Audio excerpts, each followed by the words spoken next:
Welcome to the Invest for More Real Estate Podcast. My name is Mark Ferguson, and I am your host. I'm a house flipper. I flip 10 to 15 houses a year. I own 13 rental properties with a goal to buy 100 by 2023. I'm also a real estate agent. I've been licensed since '01. I run a team of 9. We sell close to 200 houses a year. So on this show, we like to interview house flippers, landlords, and the best real estate agents in the business. So stay tuned for some great shows. If you want more information on my rentals, on the numbers, how I buy properties, check out investformore.com.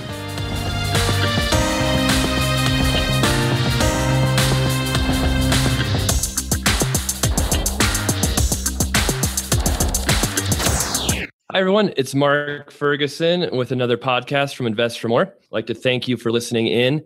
Today, I've got an awesome guest, Mark Skowron from Chicago, who's a real estate investor, wholesaler, really a great guy too. I met Mark in a mastermind group that I'm a part of. He's helped me out a ton in my business, and he has done some amazing stuff.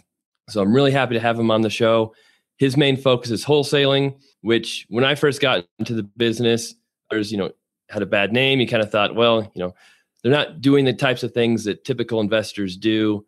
There's a lot of people who want to start in wholesaling and never end up getting very far. But Mark has taken it to an incredible level. And I think you're going to be really impressed when you hear what he's done and what he's doing right now. So Mark, great to have you on the show. How are you doing? Awesome. Thanks for that intro, Mark. I am doing well. Thanks for having me on here. Oh yeah. Thank you for taking the time.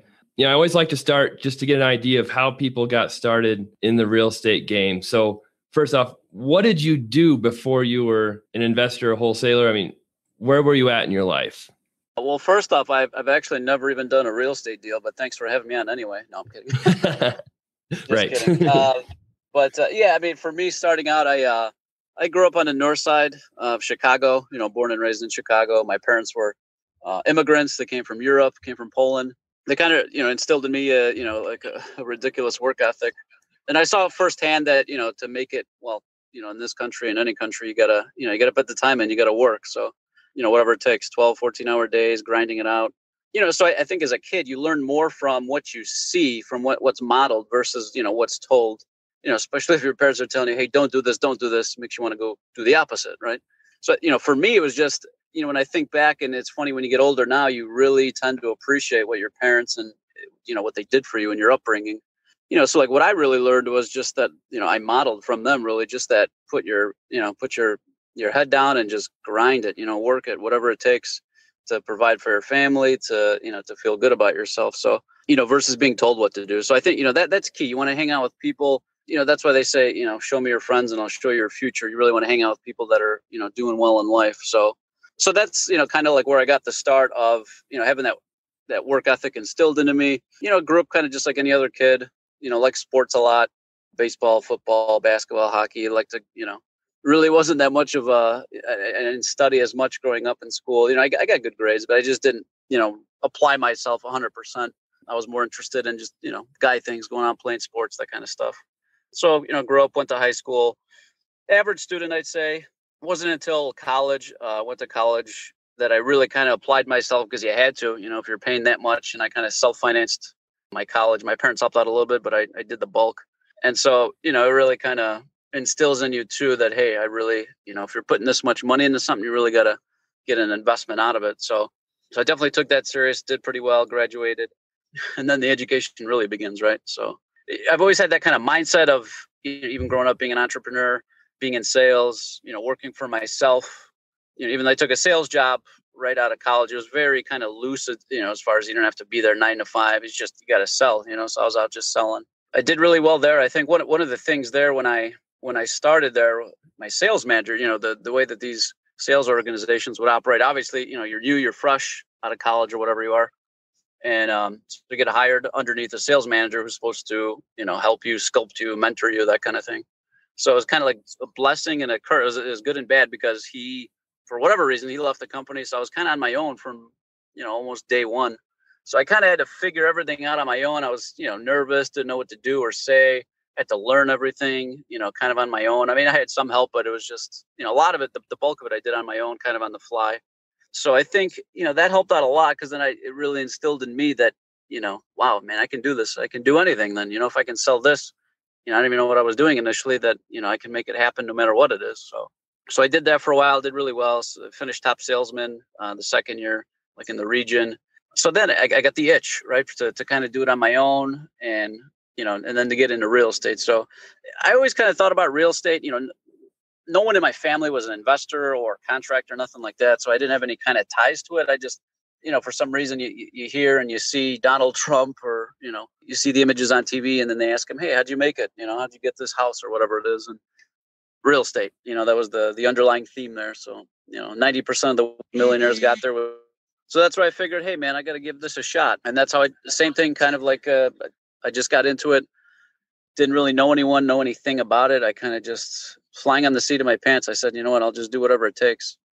Probably like a lot of the people that visit your blog, they're, whether they have rental properties or they're looking to get real estate, same mentality. I think, the key is you just got to get in, do it.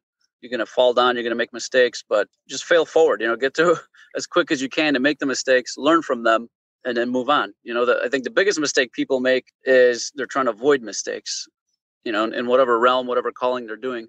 Mistakes are going to happen, man. It's just a part of business, part of life. You just got to learn and, and move on from them, though. That's great. Now, when you first thought about real estate, did you think about wholesaling? Do you think about rental properties? Did you want to flip? Did you have any idea what your plan was, or you just want to do something and you just started? Did you have that goal in mind? So for me, when I started looking at it, I said, all right, how can I get in?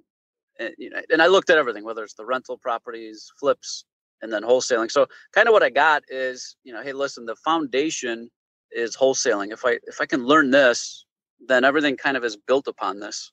So I really just, shut everything off and focused all my time on wholesaling, building the business, finding the sellers, especially finding the buyers. That's where I really kind of excelled every day. So, because I think it's one of those things, it's a foundation, no matter what part of the business, even if you're doing flips or rentals, if you get a bad month in flips or rentals, whatever it is, we got extra repairs you didn't know about, but you've got some wholesale deals closing, it definitely bridges the gap. It's like you build a house starting with foundation, so I think understanding wholesaling is like understanding the foundation of the house. And then once you kind of get that going, once you get that wrapped up and you kind of understand A to Z, then you can move on to, if you want, to the rehabs or to REOs or to rentals or all of it. So for me, it was while it's a challenge, because there's so much coming at you. Even specifically in real estate, there's a million ways to make it in real estate, commercial, residential, industrial. Yeah, I mean, the whole thing is commit to, if you're looking at wholesaling, just commit to it. Get it going right before you move on to the rehabbing or the landlording or whatever else you want to do. So that's what I would say. Focus and commit, probably the most important. When I first started out, I was an agent, and I flipped with my dad a little bit too. And I did pretty mediocre for a long time because I was trying to do 3 or 4 different things at once. And then when I focused on being, an REO agent and a HUD agent, I really excelled. And then once I got that down, then I'm like, okay, then I'll start focusing on flipping. And it was kind of you don't do everything at once, or else you'll be mediocre at everything. But if you can focus on one thing, excel at that, and then build that business, then maybe you can build something else on top of it. That's a great point. I agree. I mean, I think that real quick, just to interject, Mark. So like that, what you just said, like the guys in our mastermind, the guys that mentor us, the guys that are a couple steps ahead of us, that's like the common thread, right? I always see, you'll never hear them say, oh man, I got 63 things going on and they're all going perfect. No, they're like, hey, I dialed in on this, whether it's a turnkey, whether it's a wholesale, whether it's rehabbing, I'm dialed in on this. I got this up and running. That's why I'm successful. And then now, frees up my time, or now frees up my energy, resources to do something else, another aspect of real estate. So I see that with every successful investor. Yeah, exactly. And a lot of unsuccessful investors I see trying to do a flip, trying to buy a rental, trying to wholesale, trying to be an agent all at once before they've even, done a deal. Or it's too much to try and do everything at once, for sure. Absolutely. When you first started wholesaling, how long did it take you to do your first deal, to understand what it would take to be successful at it? So I think when I started out, what I did is I just put out a bunch of bandit signs. I think I ordered like 1,000 bandit signs and then just littered the region mostly for sellers, I think, at that time. But when I was looking at it, it's one of those, I was still doing sales. So I kind of just part-time started reading about it, inkling about it, so it took me maybe a couple months to actually kind of commit to do it full time. But once I committed, I said, you know what, I'm going to just 100%, I'm going to spend 100% of my time on this. Within 30 days, I had my first deal, and it was from a sign. It was a seller sign. And a good story with that is when I went into that endeavor, it's very nerve wracking because you don't know what you're doing. I just kind of read some stuff online. All right, I got to order some signs, find a cheap property, find a motivated seller, and then I'll find a buyer. So it sounds simple, but there's still, there's steps in between. And I was just nervous because I didn't know what to do or say. I had no one to really lean on. So I just put the signs up. But thank God, that's what they say. You cannot mess up truly motivated seller, which was the case. So the first deal, lady called me from the sign, went to meet her. I remember walking up to the house. I was just so scared. I'm like, my God, I don't know what to do or say. What am I going to say? So I just walked up, and on the inside, I was so nervous. But on the outside, I was acting as if confident 100%. And she picked up on that, and she really trusted me right away, from the get-go. So there was a retired lady. Her husband died. She was living in a kind of a little townhome in a suburb of Chicago. She just didn't know what was going on, what to do. I think her husband handled all her affairs. And so she was just freaked out, almost crying. So I kind of just got to be a human being first. So I just connected with her. I said, hey man, I can't understand, but I can try to help you. And I can't imagine what you're going through, but at least I can try to help. So just talking with her, we found a price that works, that was fair for her. I thought it was still a pretty good deal for me. Created a, $5,000 spread for myself. But this one took a while because I didn't kind of know what I was doing. So I really lent her all my time. I was helping her find a new apartment, more than her daughter was helping her. It was kind of weird, but whatever. So helping her find an apartment, helping her with the Salvation Army to come pick up her things, estate sale, helping her coordinate that kind of stuff. When I was done, I was I felt really good, but I was man, I spent a lot of time on this. But I felt good that I really helped her and moved on. And every time I was there, she was crying. So I helped her out. I calmed her down. So, I think it's one of those things, you got to have a heart to serve, have a heart to help. That really made the difference. I don't know if I would do it, spend as much time on it every deal like that, but it was a learning, I learned a lot from it. Nice. So you definitely earned your money on that one. I'm sure you learned a lot about the process too. So before we get too far into this, a lot of people know exactly what wholesaling is, but a lot kind of know, and some probably have no idea. So basically a wholesaler like Mark, tries to find properties that are great deals. Some use MLS, some use off-market properties like Mark focuses on. Bandit signs are the signs you might see that say, we buy houses for cash, we buy ugly houses. Many wholesalers use direct marketing to send to owners who live out of state or any kind of distressed owners, try and get those properties under contract or buy the properties and then sell them to another investor who might, own rental properties. They may want to flip houses. But most of the time, and from what I see, the really good wholesalers, they're not using MLS. They're finding their own properties, off-market properties, and they have an awesome buyers list. Now, Mark, I know one of the things that impressed me was your buyers list. How many people do you send your properties out now to? Yeah. So, and one of the good things, Mark, I think your subscribers, your readers, your listeners, so they should really check out your blog because all the information's there. I think when I was starting out, it was available, but it wasn't as available, the information as it is now, so what is wholesaling 101? I think, everything's on your blog. The basic premise is just like the basic premise of any business, right? You buy at a low price and sell at a higher price. It doesn't have to be a high price, just a little bit higher than what you got, to pass on the savings to the end rehabber. So for me, when I started out, obviously you don't want to not focus on the seller. So I was just ridiculous every day on making the calls. I think when I started out, it was, whatever it took, 200, 250 calls every day. Cold calls, calling buyers, seeing where they're buying, making sure they're legit. So every day I would focus on that, making, whether it's 20 or 100 or 50, whatever that number is for you, focus on calling those buyers every day and then creating that relationship with the buyer. Our mentor is such a good saying. I love it. He's like, have you ever think how ridiculous this sounds? Man, I'm going out of business. I got too many buyers, right? It sounds so ridiculous. Think of any business, oh man, we're shutting our doors. We just have too many buyers. So take that to heart. I think, you're not going to go out of business ever if you have enough, what I call my mobilized buyers, my hungry buyers that are, I'm constantly in contact with them. Hey guys, where are you buying? What areas? You just sold one. So that's what I would recommend. Focus on creating the relationships with buyers.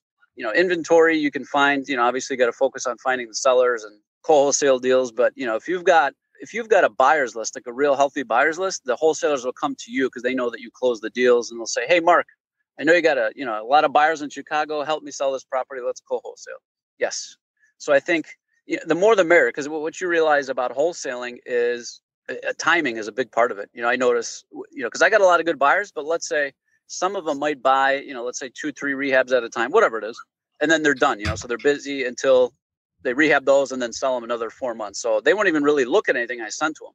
So they're still a real buyer, but it's just the timing's not right. So timing is everything. That's why you want to have as many buyers, whether you're going for landlords, rehabbers, turnkey buyers, whatever it is, have as many as you can. Have as many quality buyers as you can, because timing is everything.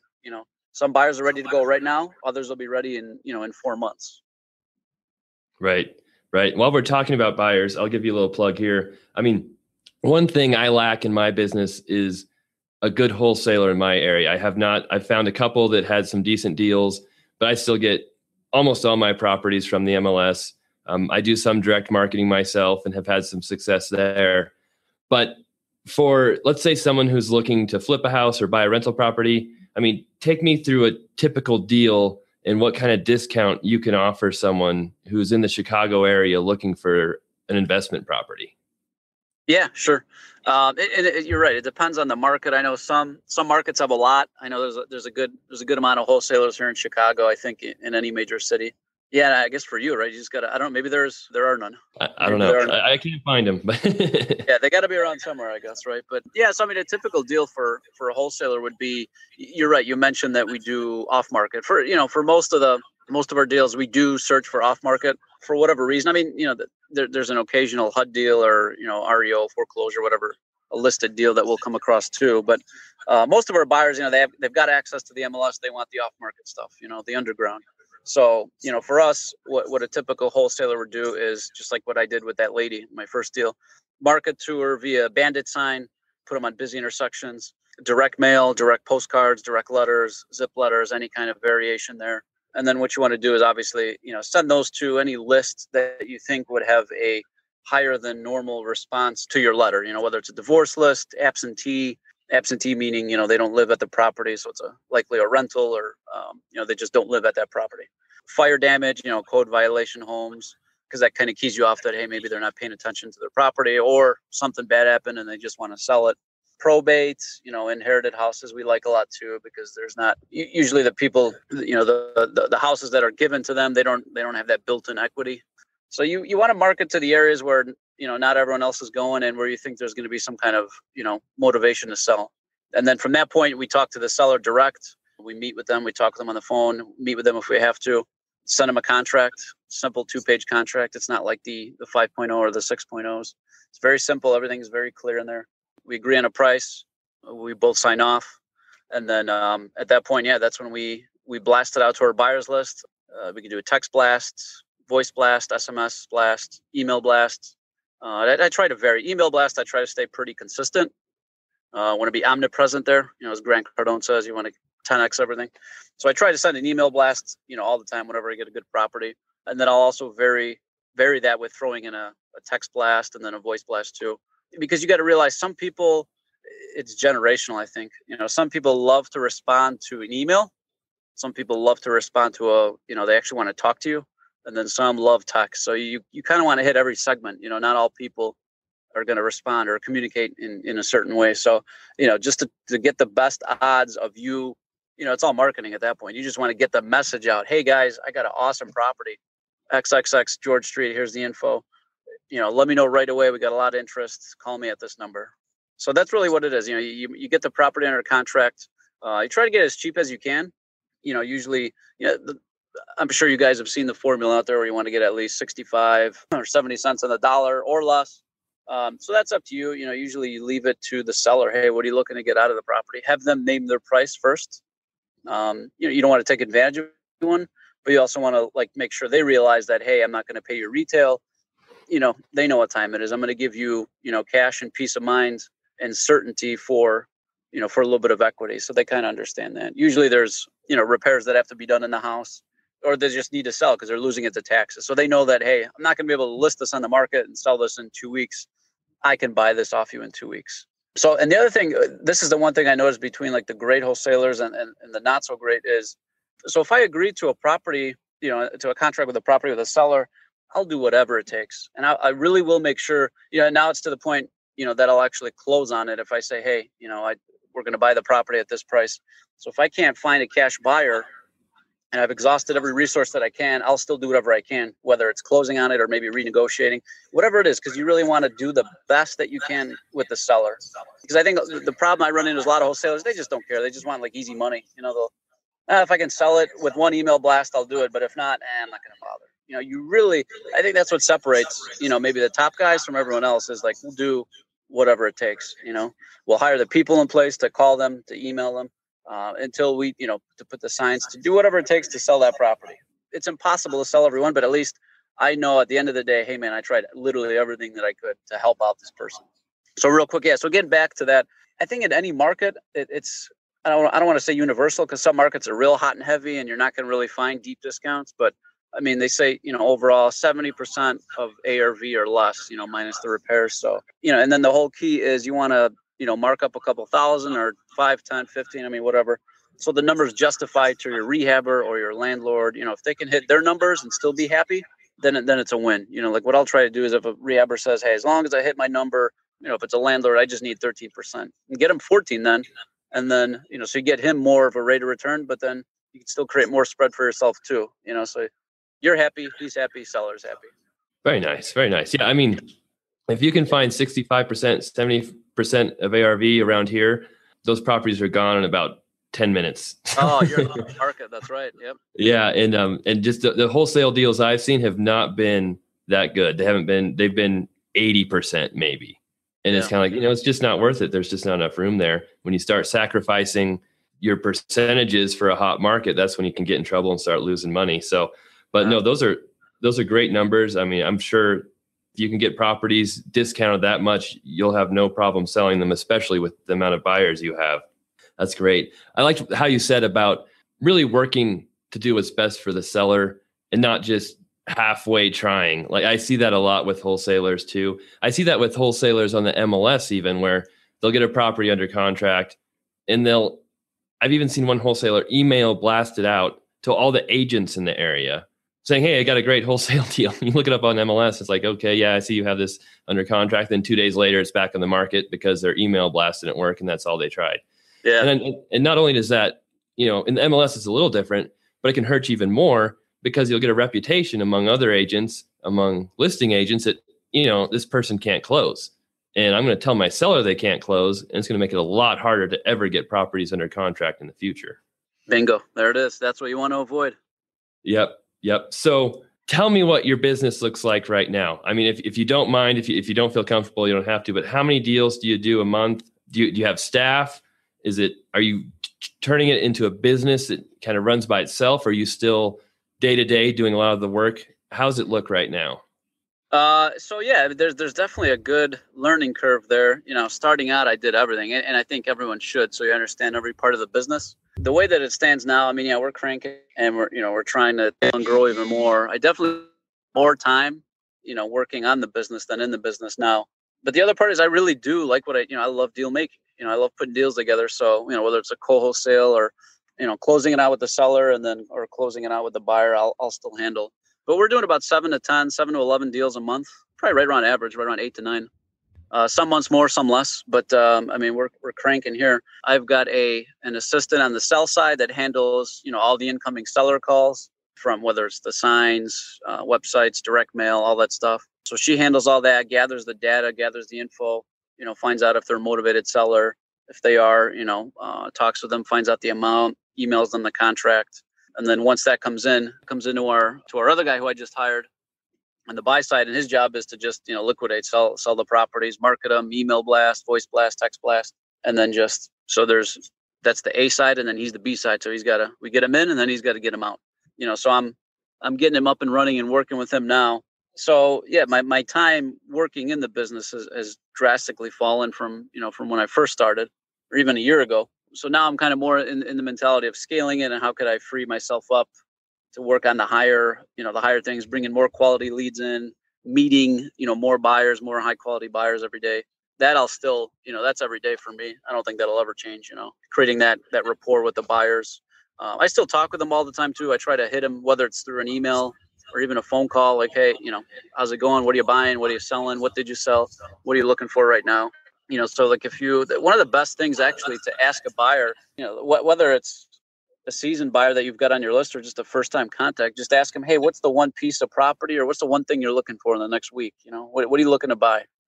Or what do you need right now? And they'll tell you, hey man, I really need, single family in this area or whatever it is. And then just take mental note. And then you stress that to your sales team and say, hey, we need properties in this region, in this area, this price point, this bed bath, whatever it is.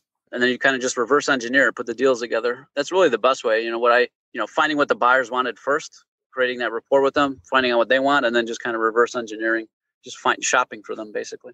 So yeah, I mean, as far as that, we're just, like I said, we've got the guy on the buy side, so he's getting it cranked up, and then we've got an admin back office that handles all that, and then I also have a VA, a virtual assistant, that handles literally most of her tasks are just like skip tracing buyers. So we've got that buyer software that we use that shows the last 3 months, the last 90 days of cash transactions in any county in the United States, any zip code.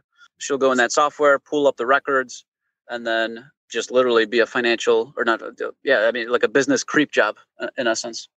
So what you're doing there is, you've got their name, you Google it, you anywho it, you try to Facebook them, LinkedIn. I mean, however way you can find their phone number, we get their phone number, we call them and say, hey, this is Mark. I noticed you buy in zip code XXX. I'm a very active wholesaler, got a lot of deals. What are you looking to do? What are you looking to buy? So that's her job. So for me, like right now, I'm still working on the higher level stuff, trying to build it a little bit more, finding more quality leads, both for the sell side and then finding more buyers every day. That's something I'll focus on every day. The business is still in place. I'll focus on finding more buyers.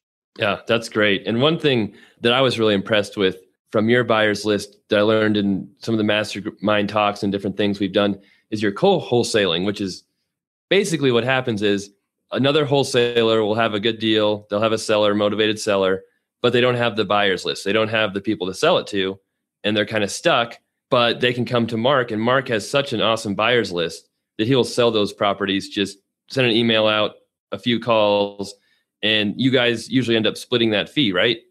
Absolutely. That's a great point because, in your market for sure, I think in my market here in Chicago, the same for yours there in Denver, just north, is the inventory is a little bit low, I think, right now everywhere. So I'm not affected. And the reason I'm not is because I have so many wholesalers, investors, other partners that know about me. I go out of my way to make sure, hey guys, send me your deals, your co-wholesale deals. I got buyers that are ready. So for me, even though my numbers might be a little bit down as far as contracts from, online, direct mail, etc., but my numbers are actually up because of the relationships I built, the relational capital with other wholesalers that know me. The funny thing is once you start closing deals with other wholesalers, word gets around quick. I don't even have to say anything, but word gets around really quick. The RIAs and other people, they talk, other wholesalers, and they'll say, hey man, I just closed a deal with Mark. Oh man, that's great. I got this property I can't sell. I better call him, or, you should go out and call him. So I get, a handful of calls every day. Hey man, I heard you sold, so-and-so for this guy. Can you help me with this one? Yes. So that's a great point because now at a time where, inventory is down, you got to find a way. All right, how can I leverage the people that I know, whether it's resources, people, you really have to leverage that. No, I was really impressed by that. And it just shows if you build your business right, if you build connections, are good to people, good things will happen. You don't have to compete with all the other wholesalers. I mean, obviously you do compete, but you can work with them too. It's not all about beating the other guy. And then you're doing some rehabs now, right? Correct. Yes. So how is that looking, and how many rehabs? Do you like rehabbing better than wholesaling, or do you still like the wholesaling better? Initially starting out, it's exciting because for some reason, one of the guys in our mastermind, Joe too, I would always joke with him. I felt like that there was a time where I feel like I had to graduate wholesaling into rehabbing, right? But that's just not true. I mean, it's good because you always want to learn more, do more. I kind of had wholesaling dialed in, so I threw in a couple of rehabs. So I do about 2 or 3 at a time now. And I do like them. I think the first couple were challenging because I wasn't doing everything, but I had to coordinate, with all the contractors. So that was a little time consuming, challenging. The advantage now is I kind of like worked it backwards, just like my wholesaling. So I kind of put the people in place. my GC, my realtor and contractor, so that I'm not as actively involved. So my learning curve was definitely less there as far as timing than wholesaling. Wholesaling, I did everything. With the rehabbing, I did everything from the first one or two, but then I kind of dialed in the team to handle mostly, the GCs, the contractor, the realtor to kind of oversee everything. So, and then my assistant handles anything back office with it. So I don't do actually as much. I'll do the initial consult, the numbers, verify the numbers, and then I can meet with my GC contractor on site and say, okay, this is our plan.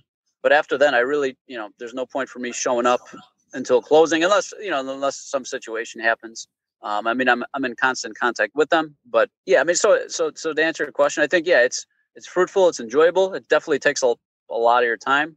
If you don't do it the right way, there definitely are more variables, and you got to know your numbers. I think that's really the key. I think Warren Buffett said, profit's not made when you sell, it's when you buy, so meaning you got to buy it right. So when you buy the rehab, you really got to make sure you got a good deal, because there's always going to be nonsense. Once you tear those walls, there's always going to be nonsense coming at you, surprises. So yeah, so far so good. Nice, very nice. And when you sell those rehab properties, are you using an agent or are you still using your buyer's list? How are you marketing those properties? Yeah, so on the back end, actually, I do use an agent. I'm not licensed, so I do use a realtor to market those. Yeah, Okay. Just because like my buyer's list is mostly So I do have a good amount of landlorders and rehabbers. I don't have as many retail buyers, so that I definitely use the realtor for. Yeah, no, that makes perfect sense because, the investor is going to look for the deal, the cash flow property. But if you're rehabbing them, the owner occupant's going to pay the most money.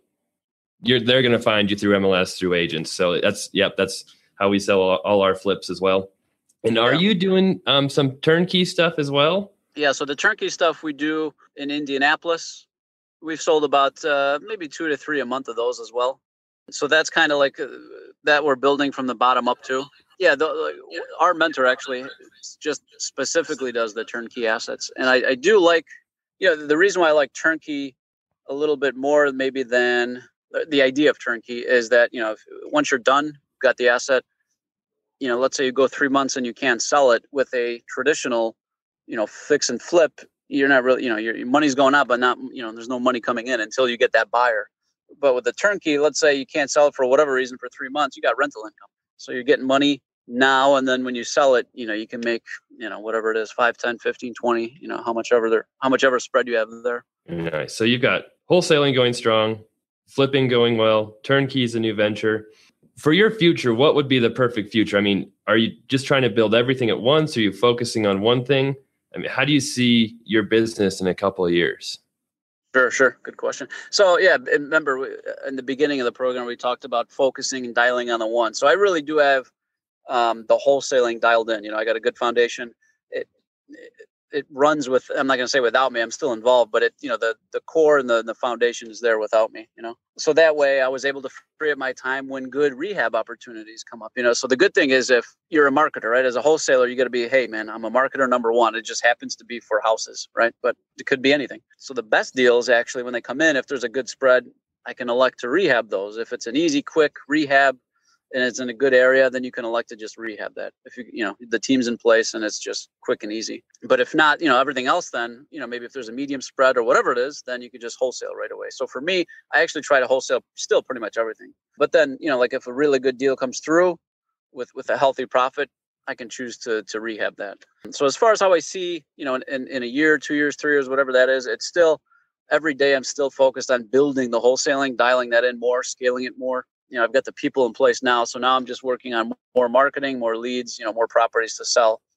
So that can definitely be built. As far as the rehab side, same thing. I mean, I've got capabilities with my team now that we can add another 2 deals at a time, and the money too. So it's just a matter of, I think for me right now is finding the best deals. And one thing I didn't ask you, how long did it take you to get to this point? When did you first start getting into real estate? So last Thursday was my first day, and then right, 1 week. I lived a lifetime in a week. But what has it been like? So it's my 3rd year full time now. So it hasn't been that long actually. So I mean that's what it's a testament to, if you put your head down and bulldoze and work, anyone can do it. So yeah, third year full time right now. I'm in it right now. And that's awesome. Wholesaling, Yeah, so wholesaling was just 100% wholesaling first couple of years, and then just like 9 months ago, I kind of got into the rehabbing and turnkey in addition. That's a fantastic time frame for doing what you've done. That's impressive. So I think we've gone through everything I wanted to go through. Is there anything else you want to add on what your business looks like, on advice you can give people? Yeah, I mean, I would say, Mark, for people that are reading your blog, listening to this, I mean, education's awesome. It's key.